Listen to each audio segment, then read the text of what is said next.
Kalau lo hold Ethereum dari bulan Februari, congrats, duit lo tinggal setengah.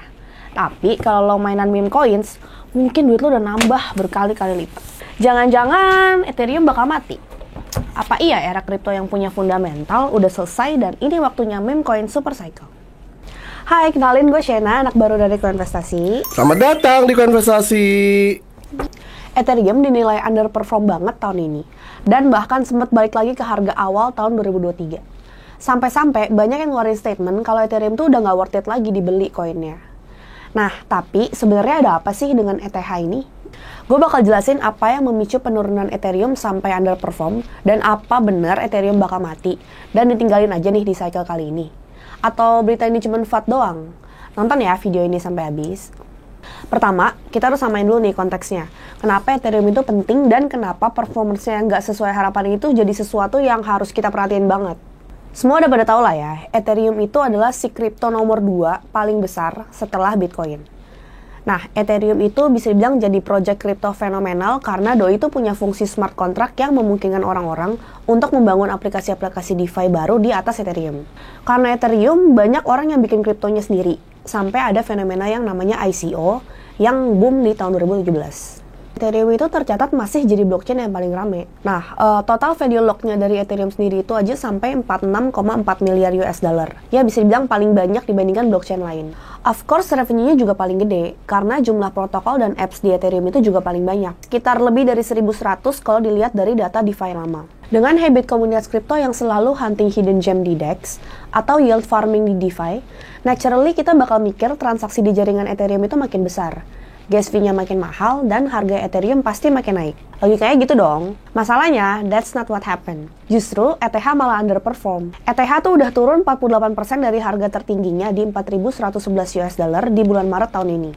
Ada dua penyebab anjloknya Ethereum. Pertama, ETF Ethereum di tanggal 16 Agustus kemarin dump 39% ke harga 2.099 sampai 2.110 dolar. Hal ini dikarenakan selling news nih. Semua investor tuh udah prepare buat jual Ethereum-nya. Selain itu, karena perusahaan besar pada pengen beli ETF nih pas di harga lebih rendah, makanya ada tekanan selling atau jual pada aset yang memiliki ETF, termasuk Ethereum. Yang kedua, Ethereum Foundation dan Vitalik sendiri sering banget ngejualin Ethereum-nya mereka. Entah buat apalah, kayaknya sih ya buat ngedate lah ya.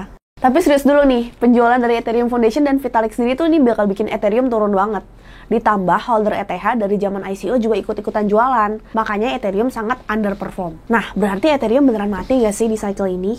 Tapi ETF tuh emang bikin aset turun di awal karena efek sell the news.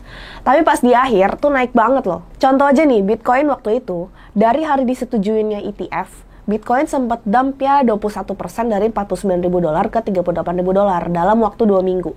Sempat juga naik ke all time high baru di 74.000 dolar saat Maret, 2 bulan setelah ETF disetujui. Sempat turun sih, tapi dilihat sekarang 6 bulan setelah ETF, harga Bitcoin naik ke 63.000 dolar atau sekitar 66% yang berarti Bitcoin udah naik 1,6 kali lipatnya dari dump ETF.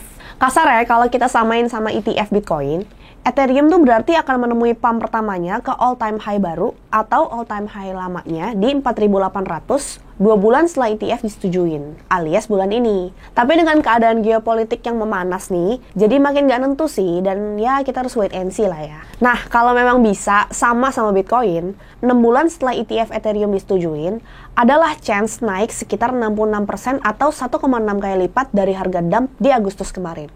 Jadi sekitar 3.522 dolar. Tapi inget ya, ini cuma hitung-hitungan kasar doang. Belum dimasukin berita-berita yang bikin sentimen negatif atau positif. Ya jadi bisa aja bakal lebih tinggi atau lebih rendah. Di tengah Ethereum yang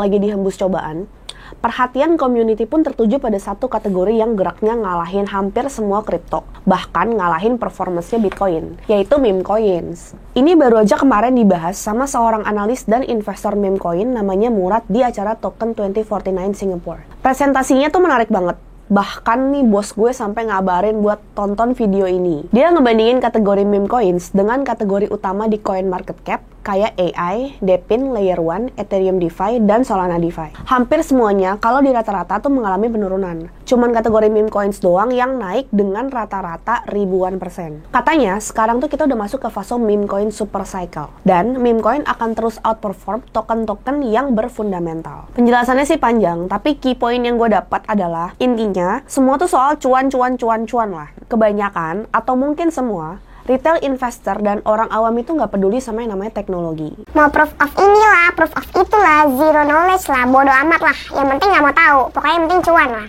Jujur aja nggak apa-apa lah, namanya juga manusia. Yang penting, mana yang bisa bikin lo cepet kaya. Selain karena cuannya, sifat dasar manusia tuh pengennya bersosialisasi dan have fun. Nah, ini nih yang bikin meme coins unik. Menurut Murad, salah besar kalau lo nganggap meme coins tuh nggak ada utility-nya. Utility dan value meme coins tuh ada pada komunitas yang bisa menciptakan sense of belonging dan kebebasan berekspresi. Nah, makanya dia memprediksi token dengan fundamentals dan tech yang macam-macam justru malah bakal kalah sama meme coins yang easy, fun, murah, dan bisa kasih kesempatan cuan lebih besar dan lebih cepat. Eits, jangan FOMO dulu. Tahu kan, kripto itu aset yang berisiko tinggi. Nah, inget guys, meme coin itu risikonya jauh lebih tinggi, jadi jangan gegabah ya. Sekarang kita lihat deh dari chartnya. Kalau dilihat dari total 2, atau market cap keseluruhan kripto kecuali Bitcoin, dengan time frame 1 minggu, altcoin tuh lagi ngebentuk falling wedge yang artinya sinyal bullish. Pola ini nandain pergerakan bakal terus naik jika daerah resistance-nya berhasil ditembus. Kemungkinan ada permainan harga dulu di-push ke bawah sedikit sebelum meluncur ke atas. Kalau kita lihat dari chart total 3, yaitu altcoin tanpa Ethereum dan Bitcoin, pakai time frame yang sama, kita bisa lihat nih di minggu kemarin terjadi wick yang menyentuh support. Hal ini mengkonfirmasi bahwa bakal ada kelanjutan kenaikan altcoins, yang artinya ETH dan Bitcoin bakal sedikit ketinggalan. Hal ini tuh udah dibuktiin dengan beberapa meme coin dan altcoin seperti Wave, Popcat, Sui, dan Tao yang sudah outperform Bitcoin dan ETH. Tapi ingat ya, technical analysis seperti ini tuh harus terus update. Perhatiin support dan resistance termasuk keadaan real time seperti perang atau bencana lainnya yang mempengaruhi harga pasar. Gimana nih kesimpulannya? Apa iya ini saatnya meninggalkan Ethereum yang penuh dengan fundamental dan utility? Menurut gue sih, karena kita ada di pasar kripto yang sangat volatile dan tidak menentu, Ethereum tuh masih bisa ngejar performance yang tertinggal dan mungkin mencapai all-time high yang baru. Biasanya, koin yang diremehin malah bikin kaget nih. Contoh, Solana setelah FTX bangkrut sempat sentuh $8.